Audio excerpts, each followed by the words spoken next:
பிரைசலான் நாள் 93 தியான பகுதி உபாகமும் 33ஆம் அதிகாரம் மற்றும் 34ஆம் அதிகாரம். 33ஆம் அதிகாரத்தை வாசிப்போமானால், அதில் மோசே மரணமடைவதற்கு முன்பாக இஸ்ரவேல் ஜனங்களை ஆசீர்வதித்த இந்த ஆசீர்வாதமான வார்த்தைகள் இதில் எழுதப்பட்டுள்ளது. இஸ்ரவேல் ஜனங்களை ஆசீர்வதிப்பதற்கு முன்பாக மோசே தேவனை குறித்து இவ்வாறு சொல்லுகிறார். கர்த்தர் சீயோனில் இருந்து எழுந்தருளி சேயீரில் இருந்து அவர்களுக்கு உதயமானார். பாரான் மலையிலிருந்து பிரகாசித்து 10,000-களான பரிசுத்தவான்களோட பிரசன்னமானார். அவர்களுக்காக அக்கினிமயமான பிரமாணம் அவருடைய வலதுகரத்திலிருந்து புறப்பட்டது. அதாவது கர்த்தர் எழுந்தருளி தரிசனமானாராம். அப்படி கர்த்தர் தரிசனமாகும் பொழுது அங்கே கர்த்தரோடு கூட 10,000-களான பரிசுத்தவான்களும் இருந்தார்களாம். ஆதாம் காலம் முதல் மோசே காலம் வரை அநேக பரிசுத்தவான்கள் இருந்ததில்லை. ஒரு சிலர் மாத்திரமே தேவனோடு சஞ்சரித்தவர்களாக இருந்தார்கள். இவர்கள் தூதராய் இருந்தால் மோசே அங்கே தூதர் என்றே குறிப்பிட்டிருப்பார். அவர் பரிசுத்தவான்கள் என்று குறிப்பிட்டபடியினால் அவர்கள் மனிதர்களாக தான் இருக்கக்கூடும்.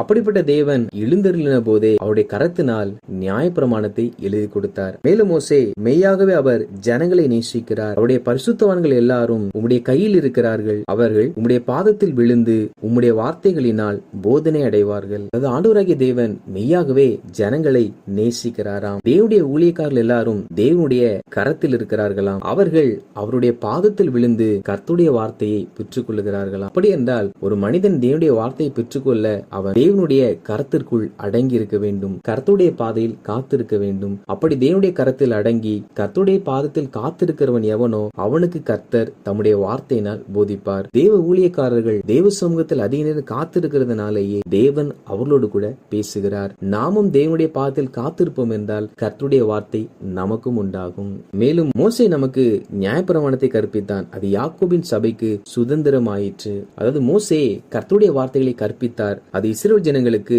சபைக்கு சுதந்திரமாக ஆயிற்றாம். அப்படின்றால் தேவனுடைய வார்த்தை என்பது நாம் சுதந்திரிப்பதற்கானது. ஒவ்வொரு முறையும் நாம் கேட்கிற உபதேசங்கள் எல்லாம் நாம் அவைகளை சுதந்திரிக்க வேண்டும் என்றே நமக்காக உபதேசிக்கப்படுகின்றன. எனவே நாம் கேட்கிற ஒவ்வொரு பிரசங்கத்தையும் நாம் சுதந்திரிப்பதற்காக தான் கர்த்தர் பேசுகிறார் என்பதை நாம் அறிந்து அந்த வார்த்தைகளை சுதந்திரிக்கிறவர்களாக காணப்பட வேண்டும். மேலும் இஸ்ரவேலுடைய கோத்திரங்களை குறித்து மோசே சொன்ன ஆசீர்வாதமான வார்த்தைகளும் இதில் எழுதப்பட்டிருக்கின்றன.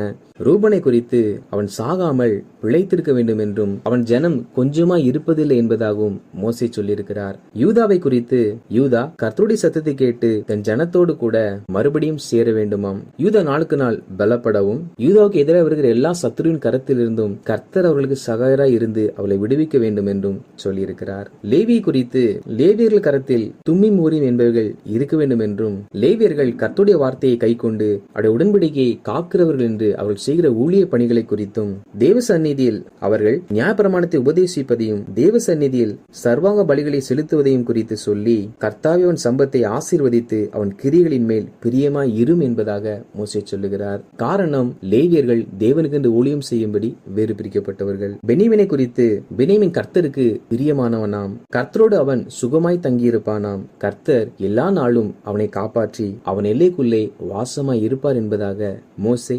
ஆசீர்வதித்திருக்கிறார். யோசேப்பை குறித்து கர்த்தருடைய தேசம் அவனால் ஆசீர்வதிக்கப்படுவதாக அவன் வானத்தின் செல்வத்தினாலும் பனியினாலும் ஆழத்தில் உள்ள நீரூற்றுகளினாலும் அருமையான தானியங்களினாலும் ஆசீர்வதிக்கப்படுவதாக என்று சொல்லி சகல ஆசீர்வாதங்களையும் உயர்வையும் குறித்து அவனுக்கு சொல்லப்பட்டது. செபுலோனை குறித்து செபுலோன் வெளியே புறப்பட்டு போகையில் சந்தோஷமாய் இரு என்பதாக சொல்லப்பட்டிருக்கிறது. அதே போல இசக்காரை நோக்கி நீ கூடாரங்களில் தங்கி இருக்கையிலும் சந்தோஷமாயிரு என்பதாக சொல்லப்பட்டிருக்கிறது. இரண்டு கோத்திரங்களையும் சந்தோஷப்பட சொல்ல காரணம் என்னவென்றால் கடல்களில் உள்ள சம்பூர்ணத்தையும் மணலுக்குள்ளே மறைந்திருக்கிற பொருட்களையும் செபுலோனும் இசக்காரும் அனுபவிப்பார்களாம். இந்த ஆசீர்வாதங்களை கர்த்தர் அவர்களுக்கு வைத்திருக்கிறார். காத்தை குறித்து காத் முதலிடத்தை பார்த்து கொண்டான் என்றும் அவன் இஸ்ரவேலின் மற்ற கோத்திரங்களுக்கு நீதியையும் நியாயங்களையும் நடப்பிப்பான் என்றும் காத்தை குறித்து சொல்லப்பட்டிருக்கிறது. தானை குறித்து அவன் பாலசிங்கம் என்றும் பாசானில் இருந்து பாய்வான் என்றும் சொல்லப்பட்டது.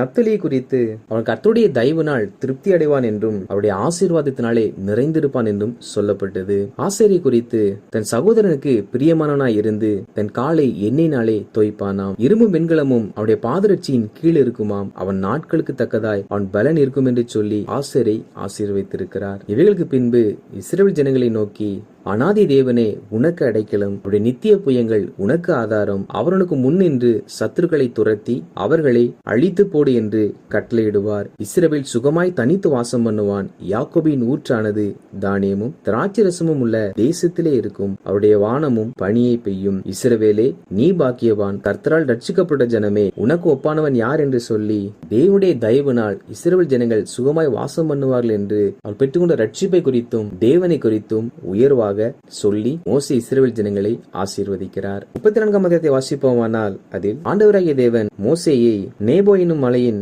பிஸ்கா என்னும் கொடுமுடியில் ஏறச் சொன்னார். மோசே ஏறின பொழுது கர்த்தர் அங்கே இருந்து கானான் தேசத்தை மோசேக்கு காண்பித்தார். பின்பு கர்த்தர் மோசேயை நோக்கி, நான் உன் சந்ததிக்கு கொடுப்பேன் என்று ஆபிரகாமுக்கும் ஈசாக்குக்கும் யாக்கோபுக்கும் ஆணையிட்ட தேசம் இதுதான். இதை உன் கண் காணும்படி செய்தேன், ஆனாலும் நீ அவ்விடத்திற்கு கடந்து போவதில்லை என்றார். ஆண்டவராகிய தேவன் மோசேயை இஸ்ரவேல் ஜனங்களை எகிப்திலிருந்து கானான் தேசத்திற்கு அழைத்து செல்லும்படிக்கும் இந்த தேசத்தை பங்கிடும்படிக்கும் உன்னை தெரிந்து கொண்டதாக அழைத்து வழிநடத்தினார். எனவே மோசேயுடைய கனவு வார்த்தை எல்லாம் கானான் தேசத்திற்குள் இந்த ஜனங்களை அழைத்து செல்ல வேண்டும் என்பதே. ஆனால் மோசே செய்த ஒரு சிறிய தவறின் நிமித்தமாக கர்த்தர் மோசே இந்த கானான் தேசத்திற்குள் நீ பிரவேசிக்க மாட்டாய் என்பதாக சொன்னார். மோசே அதை குறித்து கர்த்தரிடத்தில் மறுபடியும் ஜெபித்த போதும் கர்த்தர் அதை குறித்து ஜெபிக்க வேண்டாம் என்று சொன்னார். இவைகளை நாம் முன்பு உள்ள ஆகமங்களில் வாசித்தோம். இங்கேயோ கானானுக்கு சமீபமாய் வந்தபோது கர்த்தர் அந்த தேசத்தை மோசேயின் கண்களில் காணும்படி செய்தார். ஆனால் உள்ளே பிரவேசிக்க அனுமதி கொடுக்கவில்லை. இது மிகவும் ஒரு கடினமான வார்த்தையாகும்.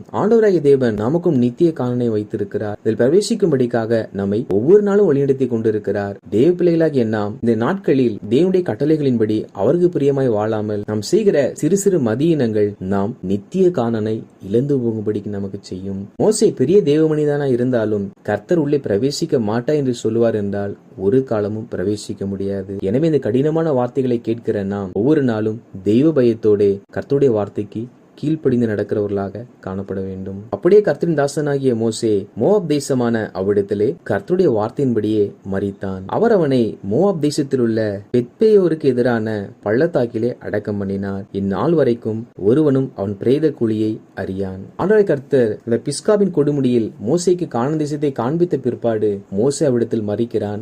தேவனாகிய கர்த்தரே மோசேயை அடக்கம் பண்ணினாராம். காரணம், அவர்களுக்கு பிற்பாடு யாரும் மோசேயுடைய சரீரத்தை இந்நாள் வரையிலும் காண. எனவேதான் சில வேத பண்டிதர்கள் மோசே மரிக்காமல் எடுத்துக்கொள்ளப்பட்டிருக்கலாம் என்பதாக சொல்வதுண்டு. மோசே மரித்தது நிமித்தமாக இஸ்ரவேல் புத்திரர் 30 நாள் வரைக்கும் மோசேக்காக அழுது கொண்டிருந்தார்கள். இவைகளுக்கு பின்பு மோசே நூனின் குமாரனாகிய யோசுவாவின் மேல் தன் கைகளை வைத்தபடியினால் அவன் ஞானத்தின் ஆவினால் நிறையப்பட்டான். இஸ்ரவேல் புத்திரர் அவனுக்கு கீழ்ப்படிந்து கர்த்தர் மோசேக்கு கட்டளையிட்டபடியே செய்தார்கள். மோசே தன்னுடைய மரணத்திற்கு முன்பதாகவே யோசுவாவை அழைத்து யோசுவா மேல் தன் கைகளை வைத்த பொழுது மோசேக்குள் இருந்த அந்த அழைப்பும் இந்த அபிஷேகமும் யோசுவாவின் மேல் கடத்தப்பட்டது. பொதுவாகவே அநேக ஊழியக்காரர்கள் தலையின் மேல் கை வைத்து ஜெபிப்பதுண்டு.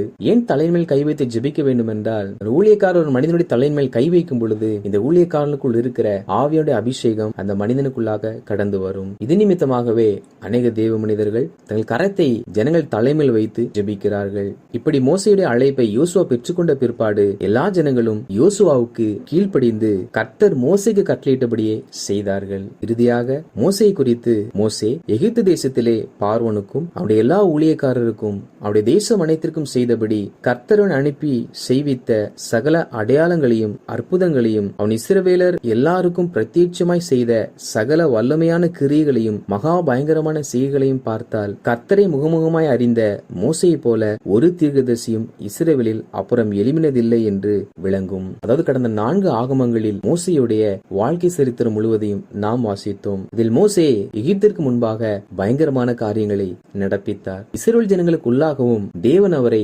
வல்லமையாய் பயன்படுத்தினார். மாத்திரமல்லாமல் தேவனை குறித்த அநேக வெளிப்பாடுகளை, தேவனை குறித்த அறிமுகங்களை இந்த மனுக்குலத்திற்கு வெளிப்படுத்தினது மோசே ஆகும். கடந்த நாட்டில் நாம் பார்த்த இந்த 5 ஆகமங்களையும் மோசே எழுதினார். எல்லாவற்றையும் அவர் தேவனுடைய வெளிப்பாடுகளை பெற்றுக்கொண்டு எழுதி கொடுத்திருக்கிறார். இந்த 5 ஆகமங்களை மோசே எப்படி எழுதினார் என்றால், அவர் தேவனை நன்றாய் அறிந்திருந்தார். தேவ பிள்ளைகளாகிய நாம் தேவனை அறிந்து கொள்கிறவர்களாய் காணப்பட வேண்டும். வாசித்த இந்த அதிகாரியின்படி கர்த்தருடைய ஜனங்களாகிய நாம் கர்த்தருடைய கைக்குள் அடங்கியிருந்து கர்த்தருடைய பாதத்தில் அமர்ந்து கர்த்தருடைய வார்த்தையை ஒவ்வொரு நாளும் பெற்றுக்கொண்டு நாம் கேட்கிற ஒவ்வொரு உபதேசமும் நாம் சுதந்திரிப்பதற்கு ஏதுவானவைகள் என்பதை உணர்ந்து கொண்டு காணானை நாம் இழந்து விடாதபடிக்கு நம்முடைய வாழ்க்கையில் சிறிய தவறு கூட காணப்படாமல் பிழையில்லாதவர்களாய் வாழ்ந்து கர்த்தரை நன்கு அறிந்தவர்களாக ஒவ்வொரு நாளும் கர்த்தரோடு நடக்கிறவர்களாக காணப்படுவோம். அப்பொழுது ஆண்டவராய் கர்த்தர் நம்மையும் நம் சந்ததிகளையும் ஆசீர்வதிப்பார். ஆமேன்.